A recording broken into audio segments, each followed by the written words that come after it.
सुरू करूयात आपण. तर आतापर्यंत आपण आता थोडंसं बंद करायला लागतं. पुढचा प्रसंग मिळेल. कोरडवाहू उद्यानविद्या हे प्रकरण सुरू केलेलं आहे.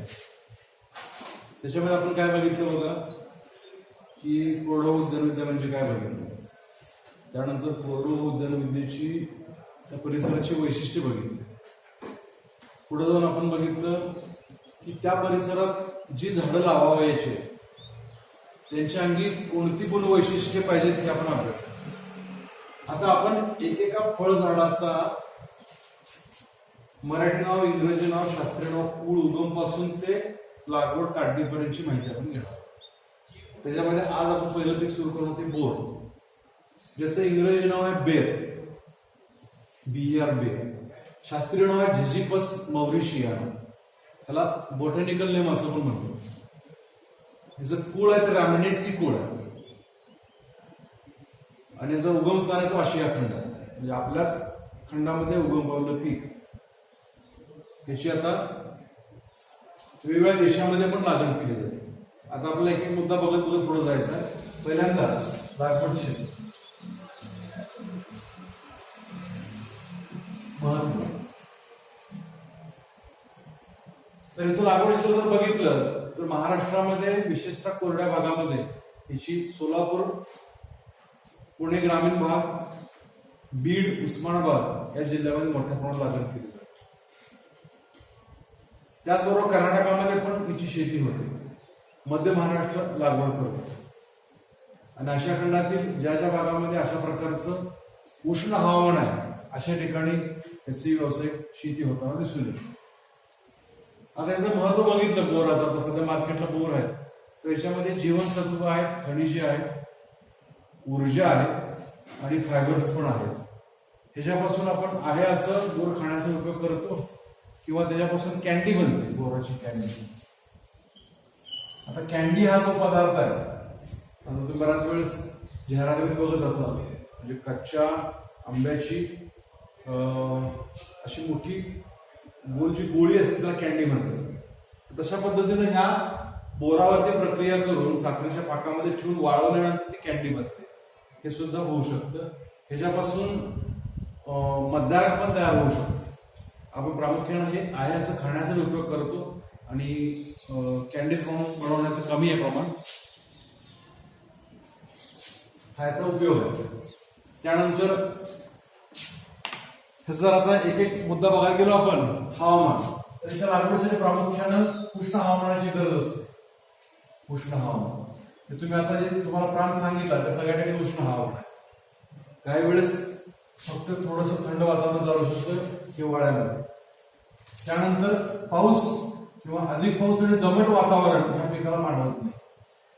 अधिक पाऊस व दमट वातावरण या पिकाला मानवत नाही. त्यामुळे तुम्हाला कोकणामध्ये व्यापारी शेती, तुम्हाला कोकण प्रांतामध्ये हे पीक व्यवसाय पातळीवरती 5 एकर बोराची बाग केली, 10 एकर केली, 1 एकर केले, तर इथून बोरं काढलेत आणि ती विकायला मुंबईला पाठवले, परदेशात पाठवलं असं तुम्हाला एक पण शेतकरी दिसणार नाही. ज्या ठिकाणी भरपूर पाऊस पडतो, ज्या ठिकाणी आर्द्र वातावरण आहे, दमट वातावरण आहे, त्या ठिकाणी हे पीक तग धरत नाही.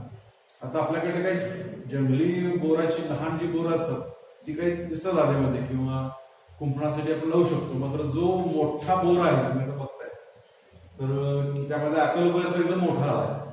तर तशा प्रकारची जी बोराची शेती आहे तर तुम्हाला ही प्रामुख्यानं कोल्हापूरच्या पूर्व भागात, म्हणजे सांगलीच्या पूर्व भागात, सांगली मिरज पूर्व भागात तुम्हाला प्रामुख्याने दिसेल आणि इकडं पश्चिम भागात तुम्हाला ही शेती दिसणार नाही. कारण त्या ठिकाणी अधिक पडणारा पाऊस आणि त्या ठिकाणचं दमट वातावरण या पिकाला मानवत नाही. ठीक आहे. त्यातूनही आपण करणार असो तर ते आपल्याला बाजारपेठेमध्ये विकायला परवडेल एवढ्या किमतीला ते तयार होऊ शकतं. काही लोकांना वाटेल नवीन तंत्रज्ञान वापरू आणि काय करू, तेवढं ह्याच्यामध्ये ती क्षमता नाहीये. लक्षात येईल. ठीक आहे. जसं द्राक्षात सुद्धा पीक तुम्हाला कोकणामध्ये दिसणार नाही, तशाच पद्धतीनं बोर सुद्धा पीक तुम्हाला कोरड्या भागामध्ये दिसतं, कारण त्या ठिकाणचं हवामान त्याला पूरक आहे. हे झालं हवामानाचं. त्यानंतर जमीन बघितली त्याच्या लागवडीसाठी आवश्यक असतं. तर जमिनीबद्दल हे पीक फार चोखंदळ नाहीये. हलक्या, मुरमाड, भारी किंवा सर्व प्रकारच्या जमिनी, क्षार जमिनी सुद्धा येऊ शकतो.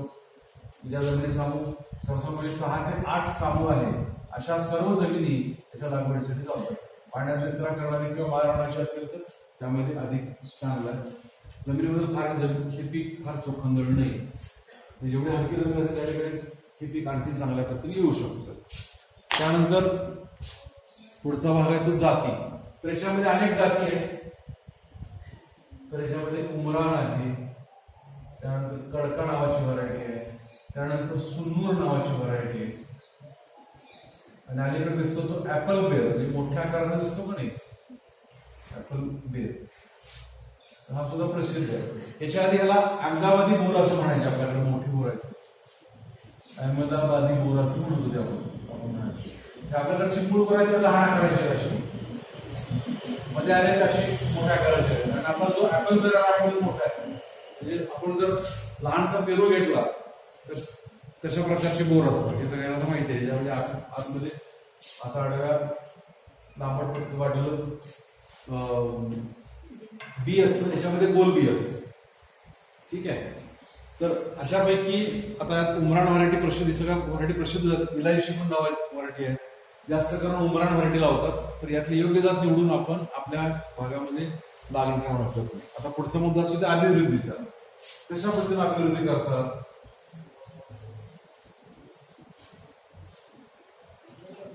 तर अभिवृद्धी करताना याच्यामध्ये पॅच गोळा करून ही पद्धत आहे. आता कसं करतात बघा. तर दोन्ही आता अभिवृद्धी लागवड एकत्र गेली, पुढचं दिलं ते लागण. तर आता काय करतात, पहिल्यांदा शेती काय करते, समतल करून घ्यायची, लेवल करून घ्यायची. दुसऱ्याचा प्लॉट आहे, या ठिकाणी ह्या इतर रस्ता असेल असा तर ह्या समांतर एक रेषा काढायची आणि 6 मीटरवरती अशा खुणा करून घ्यायची. 6 मीटर 18 फुटावर. तसंच इकडे 6 मीटर होती चौरस पद्धतीने. 5 बाय 5 पण चालतं. तशी उभ्या आडव्या अशा लाईन्स तयार होते. लक्षात आहे. हे खड्डे काढायचे काम उन्हाळ्यामध्ये पूर्ण व्हावं, म्हणजे जानेवारी सुरू करायचं, फेब्रुवारी मार्चला संपवायचं, आणि त्यामध्ये योग्य मृदा मिश्रण भरून त्या ठिकाणी खुंड म्हणून जंगली बोराची झाडं मिळतात किंवा गावठी बोरा झाडं ती लावायची. आणि ती वाढल्यानंतर त्याला पेन्सिलच्या जाडीची फांदी तयार झाल्यानंतर त्यावरती पॅच गोळा करून पद्धतीनं यापैकी योग्य जातीचा डोळा भरायचा. उमरांचा असेल, कडका असेल, सुंदूर असेल, इलायची असेल, अगर ऍपल बेर असेल, कुठलं तुम्हाला जे करायचं आहे ते त्याचे डोळे घेऊन यायचे आणि डोळे त्यात भरायचे. लक्षात येते. आपल्याला ते दाखवलं त्याच्या वर्गात कसं ते. समजा आता ही सुंदर व्हरायटीची ही फांदी आहे, ती दाखवलं असतं.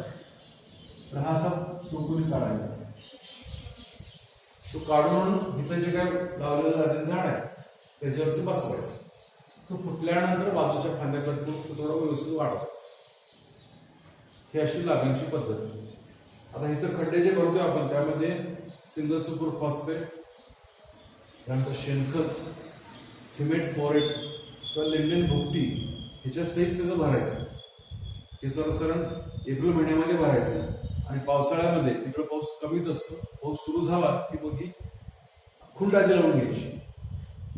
कलम तयार कलम लावून तरी चालतं, काय हरकत नाही. खुंड आधी लावून घ्यायची आणि पेन्सिल जाडीचे खुंड झाले की सरसर 6 महिन्यानं वर्षानं त्यामध्ये डोळे भरायचे.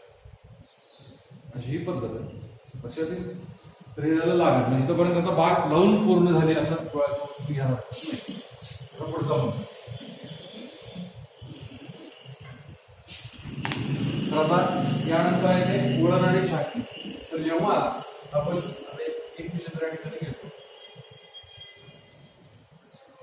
तर वळण छाटणीमध्ये काय अपेक्षित आहे, तर वळण देण्याची प्रोसेस ही सुरुवातीला ट्रेनिंग आणि प्रुनिंग म्हणतात. तर ह्या 60 सेंटीमीटर पर्यंत म्हणजे 2 फुटापर्यंत येणाऱ्या फांद्या आहेत त्याचा काढत राहायच्या. आणि तिथून पुढे गेल्यानंतर 4 दिशेला 4 फांद्या वाढतील असं तयार करून सांगा. ही समजा पूर्व असेल, ही पश्चिम असेल, ही उत्तर दिशा असेल आणि त्याच्याबरोबर दक्षिण दिशा. म्हणजे 4 बाजूला 4 फांद्या वाढतात असा सांगाडा तयार करून ते असं करून घेतलं की सगळ्या बाजूने ही भविष्यामध्ये झाडं वाढताना असं व्यवस्थित वाढ, एकदमच इकडे वाढणार ही वळण आणि छाटणीची पद्धत असते. पहिल्यांदा ती तुम्हाला सांगायला वळणाचं सांगावं. आता याच्यामध्ये उत्पादन जर बघाल तर तुम्ही समजा 2019ला जर जून महिन्यात कलम करून लावलं तर 2020च्या पावसाळ्यामध्ये त्याला फळ येतं. आणि जे सेट होतं ते 5 वर्षाच्या पुढे सेट होतं उत्पादन. पहिल्या वर्षी जी काही अशी वाढ करून घ्यायची ते 2 फुटामध्ये यांना फांद्या काढायच्या, त्यानंतर मग 4 फांद्या वाढवायच्या आणि हे याच्यात उत्पादन घ्यायला सुरुवात करायची. उत्पादन घेतलं की पुन्हा सगळी छाटणी करायची, म्हणजे मोठ्या फांद्या फक्त घेऊन असं छाटणी करायची एप्रिल महिन्यामध्ये. पुन्हा नवीन फुटवे घ्यायची, पुन्हा पावसाळ्यात फुलं फळ ते वर्षाला करावं लागतं. द्राक्षामध्ये कसं करतात अशा पद्धतीनं द्राक्षामध्ये 2दा करतात की किमान एकदा तरी प्युअर छाटणी किंवा खरड छाटणी करायला लागते. छाटणी करता त्या ठिकाणी बोर्डो पेस्ट लावायची, थोडं थोडं सांगितलं संसर्ग होत नाही किंवा मेन भरावा लागतो. आता हे वळण छाटणी झालं. आता खते. आता जेव्हा आपण एखाद्या झाडाचा गोलाकार पद्धतीनं म्हणजे जेवढी सावली पडते की दुपारी असं रिंग तयार करायचं आणि याच्यामध्ये गोलाकारची खतं द्यायची असते आळ्यामध्ये. तर 5 वर्षाचं झाड असेल, 5 इयर्स दिले बघा, तर या ठिकाणी 50 किलो शेणखत लागतं, शेणखत प्रत्येक झाडाला, आणि 500 ग्रॅम नत्र पाहिजे, एन म्हणजे नत्र. त्यानंतर 250 ग्रॅम पी म्हणजे स्फुरद पाहिजे, आणि 250 ग्रॅम के म्हणजे पालाश. समजतंय? तर ही त्याची मात्रा आहे. 10 पहिल्या वर्षी किती द्यायचं, त्याला 5 नाही भागायचं. 10 किलो पुरं, इकडे 50 ग्रॅम, इथं 25 ग्रॅम 25 ग्रॅम. दुसऱ्या वर्षी पहिल्याच्या दुप्पट करायचं, तिसऱ्या वर्षी तिप्पट करायचं. अशा पद्धतीने खत मात्रा असते. 5 वर्षाने पुढे सेट करायचं. तर अशी ही खतं शक्यतो पावसाळ्यामध्ये द्यायची आणि नियमित पुढे पाणी देऊन व्यवस्था करत उत्पादन घ्यायचं, अशी ही पद्धत आहे. आता पाणी जर बघा पुढचं त्याप्रमाणे झालं. हा पाणीच आहे. तर पाणी पावसाळ्यामध्ये पावसाचा खंड पडला तर 1-2 पाणी द्यायचं. हिवाळ्यामध्ये सर्वसाधारणपणे 10 ते 12 चंद्रण पाणी द्यावं असं अपेक्षित आहे. उन्हाळ्यामध्ये तिथं जर फळं नसतील तर मग एका दुसरं पाणी पण द्यायचं. पाणी गरज नाही, ड्रिपने दिलं तरी चालू शकतं, पाटपाण्याने चालू शकतं. आता आंतरपिके. आता आंतरपिकेचा अर्थ काय, तर मगाशी तुम्ही जर ही बागेची रचना बघाल, तुम्ही बागेची रचना हे एवढं मोठं झाड होईपर्यंत लक्षात ठेवा ना, आपण किती अंतरावर झाड, 6 बाय 6 फूट का मीटर, मीटर म्हणजे 18 फूट झाड, 2 झाडांचं अंतर आहे. 18 फूट याचा अर्थ आहे की साधारण इथंपर्यंत असं एवढं अंतर आहे. मग हे झाड काय लगेच लावलं आणि तिसऱ्या वर्षाकडे सगळं कव्हर केलं असं होत नाही. त्यामुळे ह्या 2 झाडाच्या मध्ये जी मोकळी जागा असते, मग तुम्हाला सांगितलं असतं सुरुवातीला हे भरपूर अंतर असते. त्यामध्ये ह्या 2 झाडाच्या मध्ये जी मोकळी वाया जाणारी जागा आहे, तर त्याच्यामध्ये मूग, मटकी, चवळी अशी हंगामी झाडं लावायची किंवा हंगामी पिकं घ्यायची. हरभरा लावू शकतो आपण. पण त्याच्यामध्ये मका किंवा ऊस लावायचा. का लावायचं नाही, तर ती पिकं खादाड असतात. खादाड याचा अर्थ आहे त्याला कमी वेळेत जास्त खायला. ते जर लावलं तर आपण ह्या बोराशी ती स्पर्धा करतात, तणाने स्पर्धा केल्या जातात. आणि त्यामुळे बोराची वाढ, आपलं मुख्य पीक कुठलं आहे, बोर पीक मुख्य आहे ना, त्यामुळे त्याच्यावरती घातक परिणाम करणार नाही अशी पीक आपण घ्यायची. भाजीपाला तुम्ही फुलकोबी, पानकोबी लावू शकताय, मेथी, वाटाणा, घेवडा असं घेऊ शकतो. अशी ही आंतरपिकं घ्यायची. आंतरपिकं घेतल्यामुळे काय होतं की विनाकारण वापरून जे जमीन खराब होते ते वाचतं, मशागत होते, उत्पन्न मिळतं सगळ्यात महत्वाचं. कारण बोराचं वर्षातून सर्वसाधारणपणे 2 महिने हंगाम चालतो त्याचा, 10 महिने काय उत्पन्न नसतं. म्हणजे बाग सुरू झाल्यानंतर, बाग सुरू होईपर्यंत काहीच उत्पन्न नाही. त्यामुळे सुरुवातीची 5 ते 6 वर्ष आपण उत्पादन घेऊ शकतो. त्यामुळे आपला घरचा जो काही खर्च आहे तो म्हणजे चालू शकतो आणि त्या जमिनीचा वापर पण चांगला करतो. अशा पद्धतीने आंतरपिकं करतात. आंतरपिक याचा अर्थ फळबागेमध्ये फळझाडं लहान असताना 2 झाडाच्या मध्ये जी मोकळी जागा आहे त्यामध्ये करण्यात येणारी कमी कालावधीची किंवा हंगामी फुलझाडं किंवा स्ट्रॉबेरी सारखी फळझाड किंवा कडधान्य किंवा भाजीपाला किंवा झेंडूसारखं फुलपीक सुद्धा त्याला म्हणतात आंतरपीक लावणं. आंतरपीक दोन झाडांमध्ये जे अंतर आहे त्यामध्ये करण्यात येणारं पीक. लक्षात येईल. त्याच्यामध्ये कुठल्या स्वरूपात पुन्हा बहुवर्ष दुसरं झाड लावायचं नाही, हंगामी असलं पाहिजे. पपईसारखं लावून चालू शकते 2 वर्षाचं. केळी पण काही ठिकाणी अगदीच तुमची मानसिकता असेल तर केळी सोडून स्पर्धा करते, पपईसारखं मात्र आपण घेऊ शकतो. ठीक आहे, हे झालं सर्वसाधारणपणे आंतरपिकाबद्दलची माहिती. पुढे जाऊयात का? आता हे पुढचा मुद्दा, त्यानंतर तण व्यवस्थापन. तण व्यवस्थापनासाठी आपण त्यामध्ये शक्यतो म्हणजे आळीमध्ये जे तण असेल ते भांगरणी करून आणि जर 2 ओळीमध्ये असेल तर मग ते तणनाशक फवारणी करणं किंवा पॉवर टिलरनी व्यवस्था करणं आपण करू शकतो. त्यामध्ये निरा एक्स्ट्रॅक्टर किंवा ग्लायसिल, ग्लायफोसेट अशी तणनाशक आपण वापरू शकतो. पण झाडावरती पडू द्यायचं नाही, मुख्य झाडावरती पडू द्यायचं नाही. हे झालं तणांचं. तणांची मात्र वेळोवेळी बंदोबस्त करणं गरजेचं आहे, नाहीतर उत्पादन परिणाम होतं. तर आपण आच्छादक म्हणजे आता बरेच लोक तुम्ही बघताय ऊसाची काढणी सुरू आहे का ते गठ्ठे बांधतात माहिती आहे का? तशा प्रकारचा तो पाला आपण पसरून टाकला तरी चालू शकतो किंवा वाळलेलं गवत टाकू शकतो आपण. प्लास्टिक मल्चिंग एवढी पद्धत नाहीये, तर ते पण सेंद्रिय पद्धतीने आपण एक प्रकारचा थर दिला तर तणांचा बंदोबस्त होतो. मात्र एकदम काटक तण जे आहेत तर ती सगळी काही मरतील असं नाही. हंगामी तणांसाठी त्यामध्ये लवाळा आणखीन विशेषतः हरळी जे तण आहेत तर त्यासाठी आपल्याला औषध फवारणी करावं लागते, नाहीतर मग अवजाराने आपला बंदोबस्त करावा लागतो. त्यानंतर पिकाचं झालं, तणाचं झालं. त्यानंतर पुढचा मुद्दा येतो काढणी उत्पादन. काढणी उत्पादन तर सहजपणे याला पावसाळ्यामध्ये फुलं राहतो आणि ऑक्टोबर ते जानेवारी पर्यंत फळ काढणे सुरू होते.